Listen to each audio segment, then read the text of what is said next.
नमस्कार, आप देख रहे हैं वनडे भारत न्यूज। मैं हूं सरला बंसल। पूरी खबर देखने के लिए अंत तक हमारे साथ बने रहें। आइए रुक करते हैं खबर की। मोस्ट प्रांतीय सम्मेलन आयोजित किया गया खुटहन थाना रसूलपुर 22 जून 2025 को। खबर है जौनपुर जिला शाहगंज तहसील खुटहन थाना क्षेत्र समाचार। रविवार को खुटहन के रसूलपुर राम आधार इंटर कॉलेज के प्रांगण में मोस्ट प्रांतीय सम्मेलन का भव्य आयोजन किया गया। कार्यक्रम में पूरे प्रदेश से गणमान्य लोग उपस्थित रहे। मां सावित्रीबाई फुले, भगत सिंह व अन्य महान विभूतियों के चित्र पर माल्यार्पण कर कार्यक्रम का शुभारंभ किया गया। तत्पश्चात बिरहा गायकों ने उपस्थितों का मन मोह लिया। हजार की संख्या में मौजूद लोगों को संबोधित करते हुए वक्ताओं ने कहा कि इस कार्यक्रम का उद्देश्य पाखंडवाद से दलितों को बचाना है। उन्होंने आगे कहा, दुर्गा के मुख पर मक्खियां मंडराती, जिसको वो हटा नहीं सकती, फिर हमारी व आपकी रक्षा नहीं कर सकती।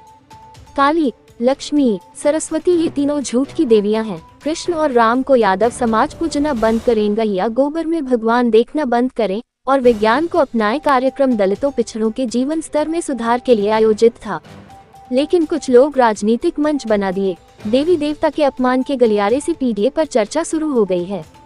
राजनीति वक्ताओं ने मंच साझा कर पीडीए पर बोलते हुए बहुसंख्यक पिछड़े समाज को मिलाने के लिए बीजेपी सरकार पर निशाना साधते हुए कहा कि आज कानून व्यवस्था भ्रष्ट हो गई है। दलितों को 5 किलो राशन देकर गुलाम बनाया जा रहा है। दलितों का राशन बंद होना चाहिए, इसके बदले में उन्हें शिक्षा मिलनी चाहिए, जो कि शिक्षा से दूर रखने का काम किया जा रहा है। प्रेस कॉन्फ्रेंस में क्या कुछ कहा, चलते हैं खबर की ओर। तब तक के लिए देखते रहिए वनडे भारत न्यूज चैनल को लाइक। मंच पर विराजमान परम आदरणीय अध्यक्ष महोदय मंत्री माननीय गुरु प्रसाद जी, श्यामलाल प्रसाद जी, राम यादव जी, दिशा जी, गीता जी, शेर बाबू जी, रामानंद मौर्य जी, आयोजक मंडल को भव्य कार्यक्रम के आयोजन की बहुत बहुत बधाई हो। जब मुझे जानकारी हुई कि यहाँ काफी सुदूर स्थित कस्बे के अंदर इतना अच्छा कार्यक्रम हो रहा है, तो मैंने तुरंत सहमति दे दी।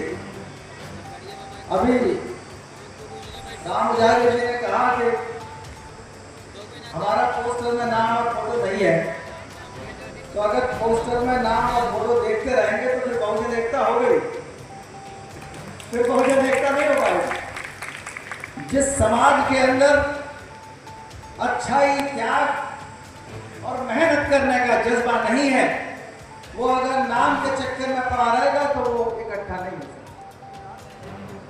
उसको देखना पड़ेगा कि काम क्या है, आगे हमारा उद्देश्य कितना बड़ा है। हमारी लड़ाई, हमारा संघर्ष दुनिया के उन लोगों से है जिन्होंने दुनिया का सबसे खतरनाक सिद्धांत डिवाइड एंड रूल अपनाया और वर्ण व्यवस्था की स्थापना की। उनका काम ही था कि बांटो और राज करो। अब वो इस बात पर उतर आए हैं कि बांटो और नष्ट करो।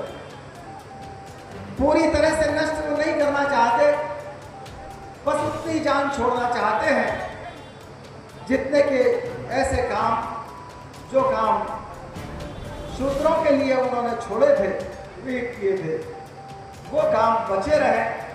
बाकी राजपाट का काम, बाजार का काम, व्यापारी का काम, मान सम्मान का सब होगा उन्हीं के पास बना रहे। और एक ऐसा सबसे बड़ा हथियार, एक इंस्ट्रूमेंट खोजा जाति का, जिसने बुद्ध के धर्म को नष्ट किया, महावीर स्वामी के धर्म को, दर्शन को नष्ट किया, मौर्य साम्राज्य को नष्ट कर दिया। जिस मौर्य साम्राज्य ने इस देश के अंदर, इस देश की एकता को अखंड किया। ये देश आज इकट्ठा नहीं होता, ना इस रूप में होता।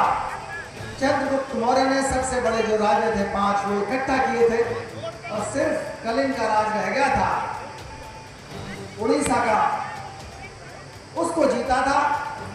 और चंद्रगुप्त मौर्य और सम्राट अशोक के जो लीगेसी थी, उत्तरदान था, उसको खत्म कर दिया। अशोक ने जो अपने लेखों में लिखवाया था, इस देश के लिए पब्लिक वेलफेयर स्टेट की चीजें जन कल्याणकारी कार्यों के लिए एक दर्शन लिखवाया था कि इस देश के जितने भी नागरिक हैं वो मेरे बच्चे की तरह हैं। परिवार कैसे खुश रहे, समाज कैसे खुश रहे, शासन प्रशासन अधिकारी कैसे काम करेंगे, वो चीज़ें जो आज की तारीख में पब्लिक एडमिनिस्ट्रेशन में पूरी दुनिया को पढ़ाई जाती हैं, वो चीज़ें सम्राट अशोक ने बहुत पहले बता दी थी।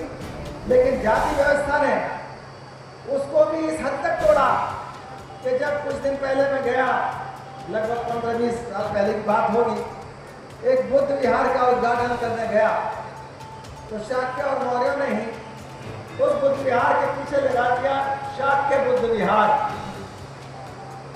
मैंने उनसे कहा तुमने शाक्य लिख करके बुद्ध को आसमान से उतार करके एक मोहल्ले में रख दिया। बुद्ध महानता की परिभाषा है। महानता की परिभाषा इस देश के अंदर अगर कोई पूरा करता है, महामानव बुद्ध, ज्योतिबा फुले, बाबा साहब अम्बेडकर और कांशीराम जी जैसे महानायकों ने उनके रास्ते पर चलकर बहुजन एकता को ठीक किया। लेकिन कहीं ना कहीं राजनीतिक स्वार्थों ने इतना ज्यादा नुकसान कर दिया। पहली बात तो ये कहते रहे राजीव की हर चीज की चाबी है, चलो चाबी ठीक है, लेकिन वो चाबी, वो ताला, वो घर जो जाति के नाम से, उपजाति के नाम से तोड़ दिया जाता है, उसको कैसे ठीक करो?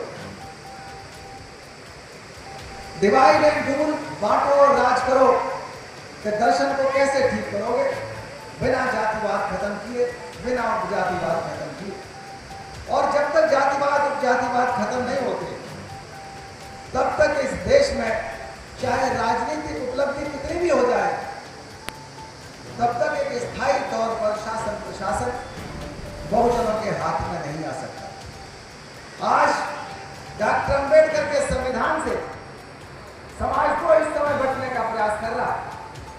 ये एक अच्छा संदेश है, एक अच्छा साइन है पूरे समाज के लिए।